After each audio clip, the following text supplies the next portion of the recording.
one constant feeling reigns over the 130-plus year history of NC State Wolfpack football. Hope. And when there's hope, well, Pack fans can always relate. Pack family, time for a true look at your team. Expert analysis, special guests, and a Carter Finley-sized bag full of X's and O's. Let's get hooked up for Pack Therapy. Here are your hosts, Tim Donnelly and Wolfpack great Mike Glennon. Welcome into Pack Therapy. I'm Tim Donnelly, joined by Mike Glennon. First of all, please like and subscribe everywhere you find this podcast. Pass it along to your friends. Like us on YouTube. Subscribe on YouTube at 99.9 The Fan. Now that I've said that, I'm a little surprised to be doing this with Mike so early in the offseason.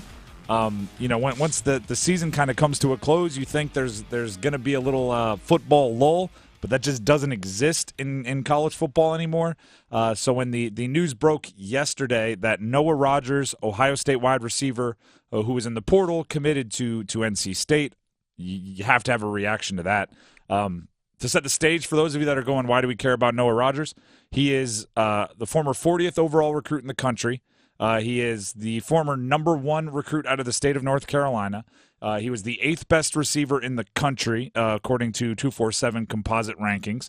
And most importantly, that was all in the 2023 recruiting class. So that's the guys that just finished either their freshman or their redshirt year of like basically one semester in college.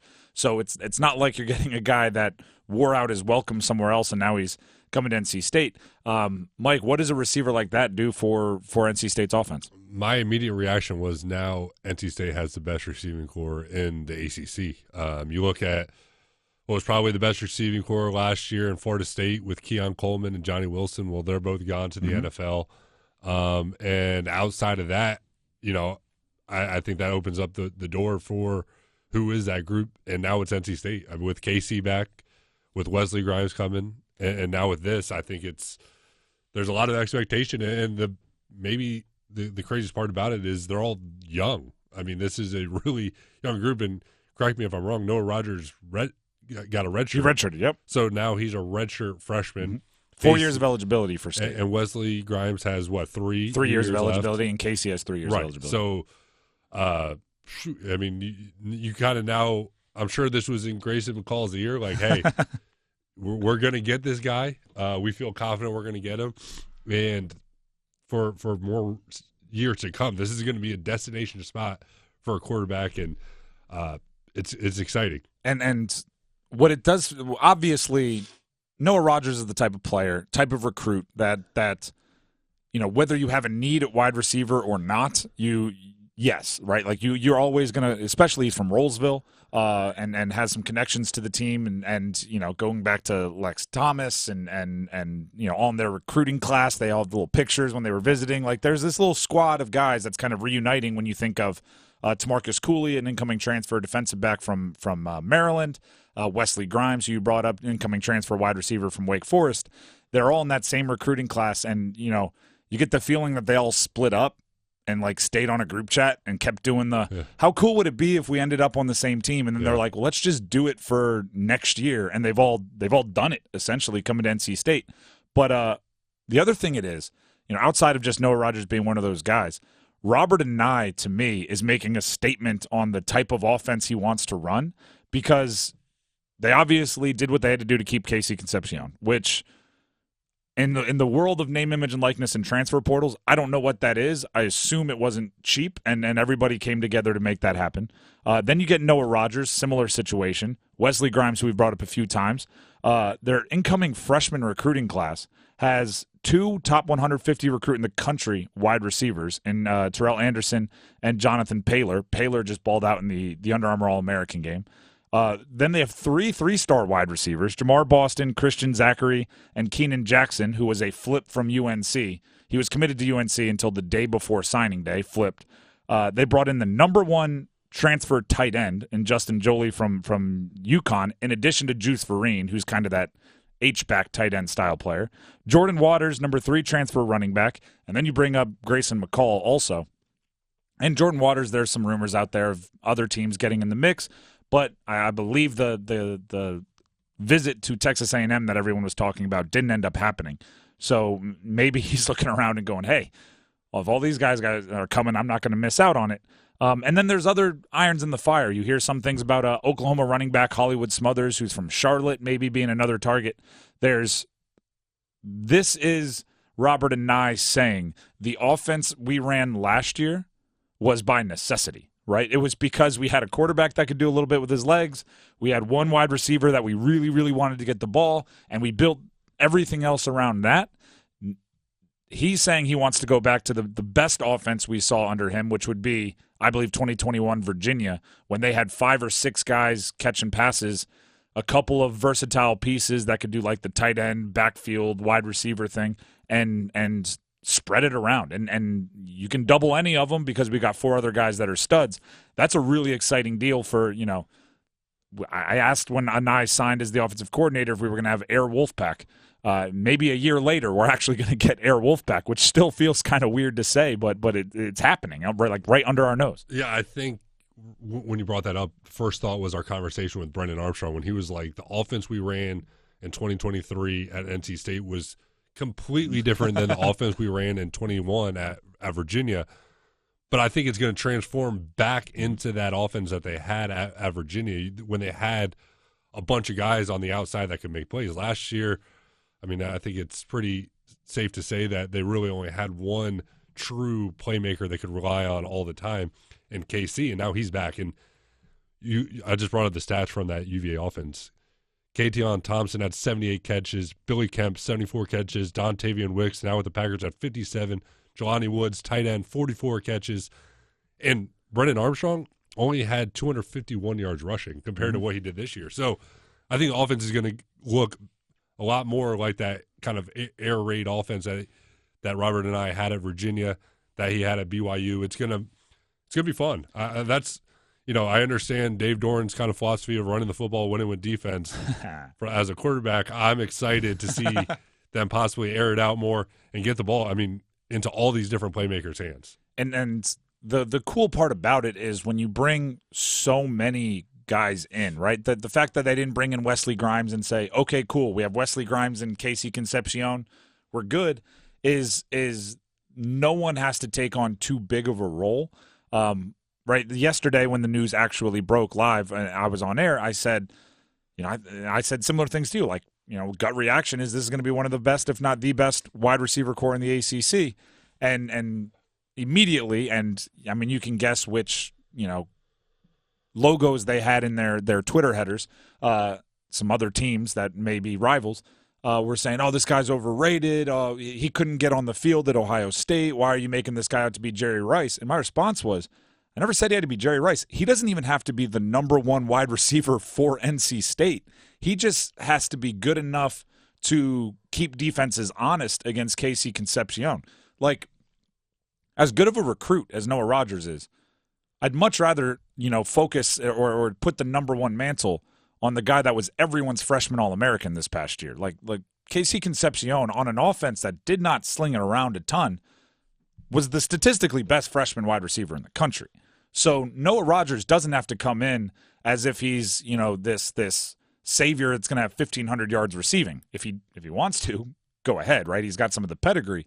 But he just has to be another threat so defenses can't always have the safety over top of KC, which allows Robert and I and Grayson McCall to disperse the ball to whoever's open. Yeah, when you go back and watch NC State's pass game from last year, it was a lot of this similar. Like they didn't run a ton. The volume was small. It was kind of basic concepts. They were clearly trying to get KC the ball, and if not, it was kind of one and run. Yep. Now I think they go to more kind of full field, pure progression reads where if one's not there, then you move on to Noah Rogers, and then if that's not there, then you get to Wesley Grimes and not to mention the tight end as well that they brought in. So I think Robert and I is going to be excited. I think we're going to see a much more versatile offense, a lot more pass concepts than we saw this year. And I fully expect that Robert and I is going to come up with some great plays that fit Grayson McCall, that fit these receivers. And to your point, he doesn't have to be the number 1 receiver, although if someone's throwing slate that you didn't get on the field at Ohio State as a receiver, as a true freshman, that's like, equivalent to, a quarterback at USC not getting on the field as a true freshman. Like, come on, they're arguably the best wide receiver group in the country year in and year out over the past 5 years. So that you can't hold that against a guy. Yeah, Drake May had to sit a year too. Yeah. He was a stud recruit. And you flipped from Alabama, but when you had Sam Howell, like sometimes you have Marvin Harrison Jr. It's and Igbuke and all these other guys that are just studs. The other thing I want to point out about these guys we're talking about, and obviously Casey Concepcion showed this, is like Jonathan Paylor, who's one of their incoming freshman wide receivers, top 150 recruit in the country. He basically played running back his senior year of high school because in high school, if you got a stud wide receiver, you don't have the quarterback. It's like, let's just hand it off to him and get him the ball. And you saw some of the versatility things where he's comfortable doing a little bit of everything in the Under Armour All-American game in those practices. KC can do a little bit of that. Juice Vereen, who we brought up, didn't burst onto the scene this year, but got playing time. I think we're going to see Grayson McCall might be a more traditional quarterback than Brennan Armstrong, meaning he's more like sit in the pocket, get the ball to his playmakers. I think the offense as a whole might be more creative where, if you huddle up, you don't know if you're getting 5 wide or 2 guys in the backfield or, 2 attached tight ends. And it's as a quarterback and as a football nerd, that really excites me because Robert and I with creativity is my favorite Robert and I. It is. And it kind of makes me think of Andy Reid and what they do in Kansas City is that they're finding different ways to get guys the ball. And I'll give Robert and I credit. I mean, he did a great job this year of finding ways to get Casey the ball, lining him up in the backfield. And now that you have more of that, your creativity can only expand, and you don't have to feel the pressure of only getting it to KC. You can find ways to get a guy like Jonathan Paylor in the backfield, out wide, maybe put them both in the backfield. I think it'll be a fun offseason, and for Robert and I and this coaching staff to be creative with the offense. And it's really just window dressing. You just dress it up different, make it look different, and it's putting different numbers at different spots. But at the end of the day, you're still running the same plays. And who's to say they're done, right? Might be a fun off season because they're still out there shopping in the portal. The portal is open for right now, 2 weeks after your game is played. So if you didn't make a bowl, your portal is closed right now. But Alabama just put 9 guys in the portal. Who knows what Michigan and Washington are going to put in the portal? And obviously games that were played, more recently, their guys can still be in there. And there's another window coming up later in the offseason. So that's all taking place, which we also need to address. And actually we'll do this right after this little quick break. But the portal giveth and the portal taketh away. There was a couple big departures from the other side of the ball that affect NC State's defense, and Tony Gibson's going to have his challenge. So we'll talk about that right in a second here on Pack Therapy. Tim Donnelly, Mike Glennon. We just spent about 10 minutes ogling over everything awesome happening on the NC State offense for this transfer portal season. It's basically just been gimme for the offense. Defense got some rough news a couple days ago. Aiden White, who we've praised a ton on this show, is in the transfer portal, or announced he's going in the transfer portal. And Shy Battle, the other corner, but those are the 2 starting corners for NC State this past year, who we've praised a ton on this show. He announced he's going pro. So those are 2 high-profile openings on a defense that was really darn good this year. But we're starting to see some of the bigger names. Obviously, Peyton Wilson expired his eligibility. That's not easy to replace. Savion Jackson is going pro. He made the announcement, and now the 2 corners. How much does that affect what Tony's doing over there on defense? Yeah, I have complete trust in Tony Gibson, but it's definitely a big loss. I mean, I think we saw the defense didn't look the same without Peyton Wilson on the field. Yep. And before the season, I remember Tony Gibson, really last year at this time when Peyton Wilson announced he was coming back, Tony Gibson was like, how big of a deal this was. And I don't think I realized it until, you don't know what you have until it's gone. And NC State clearly is going to miss Peyton Wilson. It's kind of and obviously you're talking about the Pop-Tarts Bowl where he sat out and the defense wasn't the same. Right. And now that they lose 2 corners in Aiden White and Shy Battle, it's huge losses because oftentimes Tony Gibson calls defense that kind of protects his corners where they go max coverage, where it's more, cover 2 or these kind of cloud coverage, but they also go a lot of cover 0. And when you go cover 0, you got to trust those corners on the outside are going to be able to cover. And I think, as NC State fans know, cover zero comes out of Tony Gibbs's mouth real easy. And he might not be able to do that as much next year. And they might have to play more traditional, vision on the quarterback, drop 8, drop 7 type defense. So at the same time, I trust Tony that he's a great defense coordinator and he's going to adjust.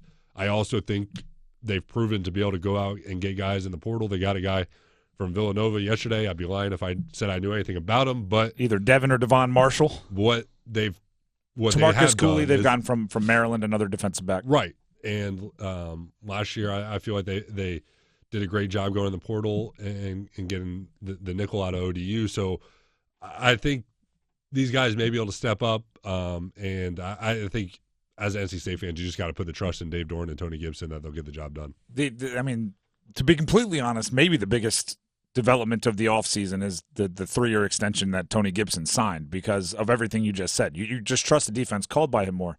But, I saw it when LSU defensive coordinator job opened up. I was like, uh-oh. You can sign an extension. That doesn't mean you can't leave. When Duke's head coaching job opened up, I was like, oh, because I think he's proven his worth many, many times. But, how many times did we start like our reaction pods as 2 former quarterbacks with just our eyes big, like that third down cover 0? Like, is he a lunatic? And obviously it worked. Their defense was great this year. But you can't do that without stud corners. And even with stud corners, sometimes it's like you're kind of daring your stud corners to not be studs anymore. It's that to me is now the number one thing of the offseason. Coming into the offseason, I think it was everything they've solved. I think it was playmakers on offense. Because this past year there were games where it felt like pulling teeth getting a big play on the offensive side. But now, it's only January 5th. There's a long time even till spring ball. I think the number one thing on the shopping list is either hit the transfer portal, get some defensive backs in here that can compete, like you mentioned, like a Robert Kennedy from ODU who ended up playing kind of that nickel. Or the other is maybe they're, there's nothing better than a well-kept secret where you're like, oh, no, you don't know these 2 guys that we like, kind of like we were saying Noah Rogers didn't get on the field at Ohio State as a freshman. It's like, yeah, but Marvin Harrison Jr., Egbuke, some of these other guys are going to be first-round picks. If they might have some corners that they're like, oh, no, we're good. They didn't get on the field, but that's just because who would take Aiden White and Shai Battle off the field at this point? They're 2 of the better corners in the ACC. I love when that happens. Like when someone breaks out at spring ball or something and you just know going into training camp, like, oh, everybody is going to be surprised by this kid and nobody knows it's coming. Maybe they have that. If they do, then all this fear is for naught. But if they don't, I wouldn't be surprised if they go in the portal for a few more defensive backs. And I will say, I remember last year during spring, so this was early enrollee and all that, true freshman early enrollee, Brandon Cisse, they were excited about. So he might be that guy. He might be that guy that, it's just like, Alabama running back or whatever, where you're like, the guy that's 4th on the depth chart right now is probably going to be a stud in the NFL. Maybe they're not that concerned because although he didn't play much this year, he was a true freshman and he just didn't have the opportunity to because there was no need. He might be a guy just waiting in the wings to take over.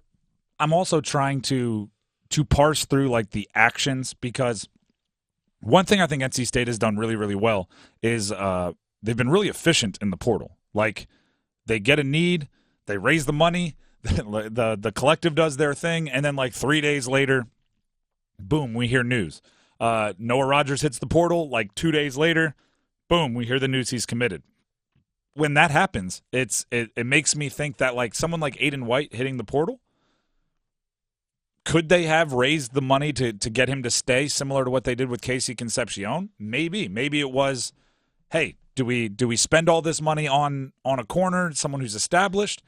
Maybe they got the head nod of like, now we're good there. Spend it on Noah Rogers. Right? I don't even know. I mean, like, what did he go to them and say like, I'm thinking of transferring? Like, I need to see the money now. Like, he could still come back. He could still come back. Going on. I don't know. I don't know. but it's obvious that it's way easier when there's a true salary cap. Like that the Carolina Panthers have X amount of money to spend next year. We have absolutely no idea how much money is in this pot. And we have absolutely no idea, like, if, people like to say everybody has a number. I don't know if like somebody like Aiden White does. Maybe he's truly just looking for like a different system, or he wants to go experience something new. Like that's a possibility. Maybe there is a number that he's in the portal. You're definitely allowed to leave the portal and come back. It's maybe there is. I don't know. And my guess is these collectives, which by the way, Savage Wolves, Pack of Wolves, they've been very involved in kind of all of this. There's, I don't know, an element of if someone's leaving, did you have the choice of this or that? You know what I mean? Because I can't believe the money is endless, although it seems like at times the money is endless. Was it, hey, Noah Rogers or Aiden White? Could it have been? Those conversations were happening at the same time. It could have been. I mean, I just, we don't know. And we hear the numbers aren't as big as people say. I have absolutely no idea. Unfortunately, I can't, And I wonder if won't be more situations where, like, your home team collective, whatever team you're playing for collective, promises you X, you go, no, I want more. You hit the portal, you realize no one's offering you more, and then you want to come back. I just don't know. There's way too much unknown there. Yeah, I think at this point can't be surprised by anything, and who knows? To that point, maybe he does come back and everything's all good. That's going to do it for us here on this Pack Therapy. Thank you to everyone for hanging out with us.